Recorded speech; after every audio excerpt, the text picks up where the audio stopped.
আসসালামু আলাইকুম বিসমিল্লাহির রহমানির রহিম সবাইকে স্বাগতম আমার চ্যানেলে শুভ সকাল।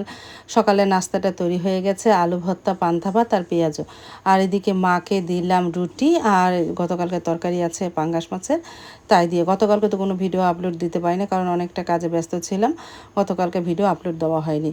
তারপরে মাকে 2টা রুটি দিলাম আর এই যে গতকালকে তরকারি দিয়ে খেয়ে নিল। আর আজকে সকালে আমার মা এসেছে প্রায় 8:15 বাজে, ঢাকা থেকে এসেছে। কবে থেকে আসবে আসবে আর আশা হচ্ছে না, শরীরটাও তেমন একটা ভালো ছিল না, এখন একটু সুস্থ হয়েছে দেখে তারপর মাকে বললাম আসো 2 দিন থেকে যেও নে। তারপরে তো নাস্তা খাওয়া হয়ে গেছে, না হয়ে যাওয়ার পর তো অনেক কিছু জমে, সেগুলো আমি একা একাই তো ধুই। তারপরে ধোয়া হয়ে যাওয়ার পর ঘরগুলো গুছালাম, আমি তো সকালে উঠে ঘর ঝাড়ু দিয়ে মুছে ফেলেছি ঘরগুলো। তারপরেও নাস্তা খাওয়ার পর একটু গুছালাম, পরে ঘন্টাখানিক পর কারেন্ট তো থাকেই না, অনেক কারেন্ট জ্বালায়। তারপরে বাহিরে একটু বাতাস, সারামণি এসে বসলো, আমারও মন চাইলো সারামণির সাথে বসতে। তারপর সারামণি পাটি বিছিয়েছে, মাও বসে আছে এখানে, খুবই ভালো লাগলো। ঘরে তো কি বলবো, কারেন্ট নেই, ফ্যানও চলে না, আইপিএক্সও চার্জ থাকে না। তবে মনে করলাম বাহিরে বসে তরমুজ খাই সবাই একসাথে বসে। আর এদিকে কচু কেটে ধুয়ে ঝরা দিয়েছি, আমাদের এখানকার আমাদের গাছের এই কচু, কচুগুলো অনেক ভালো। তারপরে এই যে দেখো বাতাস, আমার জামাটা কিভাবে উঠতেছে। তারপরে তো তরমুজ খেয়ে একটু রেস্ট নিয়ে প্রায় 12:30 বাজে রান্নাঘরে চলে আসলাম। কচুটা প্রেশার কুকারে সিদ্ধ দিয়ে তাহলে তাড়াতাড়ি হবে না।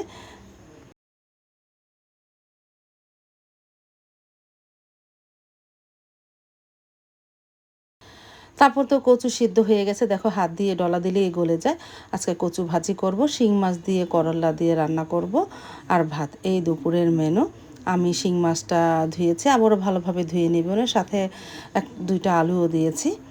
আর এদিকে পাশের চুলায় ভাতটা বসিয়ে দিয়েছি, আর এই চুলায় প্রথমে তরকারিটা রান্না করি, পরে কচুটা রান্না করব। না এই যে করলা কেটে নিয়েছি, তারপর তো মশলাটাকে ভালোভাবে কষানো হয়ে গেল।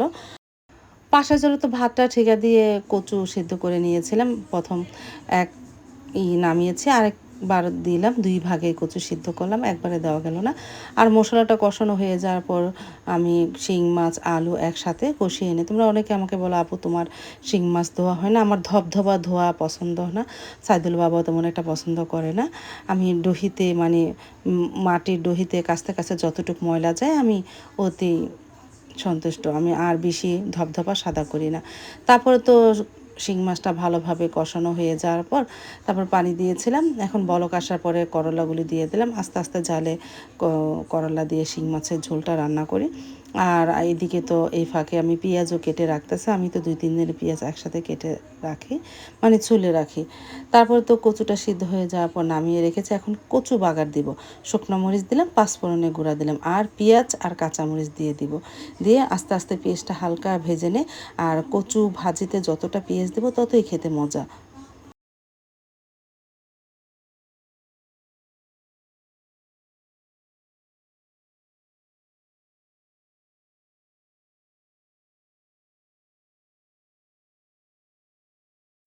তারপরে তো পেঁয়াজটা ভাজা হয়ে যাবে, একটু হলুদের গুঁড়া, মরিচের গুঁড়া, ধনিয়ার গুঁড়া দিয়েছি আর একটু আদা রসুন দিয়ে মশলাটাকে একটু কষিয়ে নিয়েছিলাম।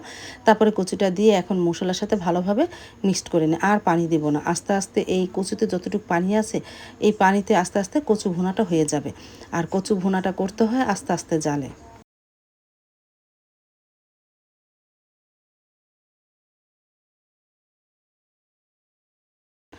পাশের চুলায় শিং মাছের তরকারিটাও প্রায় হয়ে এসেছে, আর একটু ঝোলটা ঘন হলে নামিয়ে ফেলবো।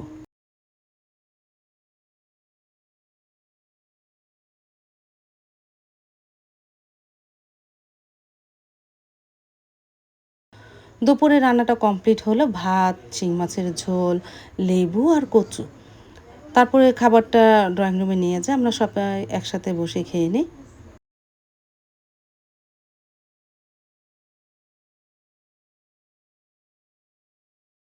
তারপরে খেয়ে নিলাম কচু দিয়ে, আলহামদুলিল্লাহ বিসমিল্লাহ বলে শুরু করেছিলাম। অনেক মজা হয়েছিল কচুর তরকারিটা, সাইদুল্লাহ বাবা বলতেছে কচু দিয়ে ভাত খাওয়া হয়ে যাচ্ছে, তরকারি আর কী নিব। আসলে অনেক মজা হয়েছিল কচুর তরকারিটা।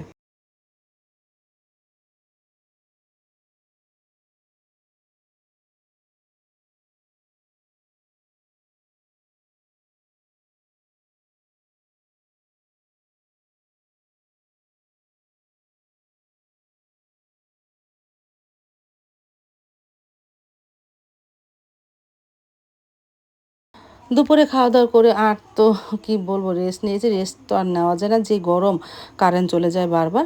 তারপরে গাছের ছোট্ট একটা কাঁঠাল পাকলো। কাঁঠালে কয়েকটা রোয়া একটু নষ্ট নষ্ট, আর বাকি কয়েকটা রোয়া ছিল। আমরা 4 জনে খেলাম, সাবা, সারা, আমি আর আমার মা। তারপরে এই সবাই মিলে একটু একটু করে খেলাম, অনেক মিষ্টি ছিল, ছোট্ট কাঁঠাল, গাছের কাঁঠাল।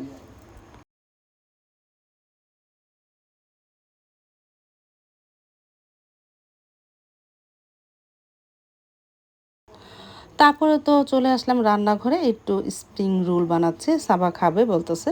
তারপরে একটু চিকেন আর আলু দিয়ে কিমাটা তৈরি করেছি। এখন স্প্রিং রোলগুলো বানিয়ে ফেলি। তারপরে তো বানানো হয়ে যাওয়ার পর কিছুটা ফ্রিজে রাখলাম, বাকিটা ভেজে নিলাম। সন্ধ্যার পরে আমরা সবাই একসাথে বসে খেয়ে নিলাম।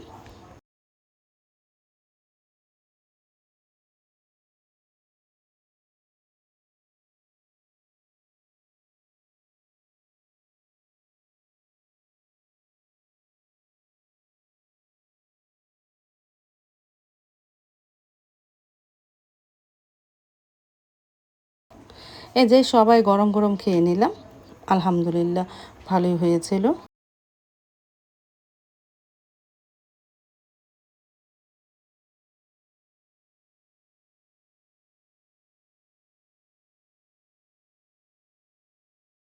তারপর তো রাত 8:30 বেজে গেলো, সাইদুল বাবাও চলে এসেছে, এই ফলটা নিয়ে এসেছে। এটা সৌদি আরব ফল বলে, এখন বাংলাদেশে চাষ হয়। খেতে মোটামুটি বাঙ্গির মতনই দেখতে, কিন্তু খেতে অত বেশি ভালো না। এর আগে যে একটা হলুদ ফল এনেছিল, ওইটা বেশি মজা লেগেছে, এটা অতটা ভালো লাগেনি। তারপরে কাটা হয়ে যাওয়ার পর আমরা সবাই একটু একটু করে খেয়ে নিলাম।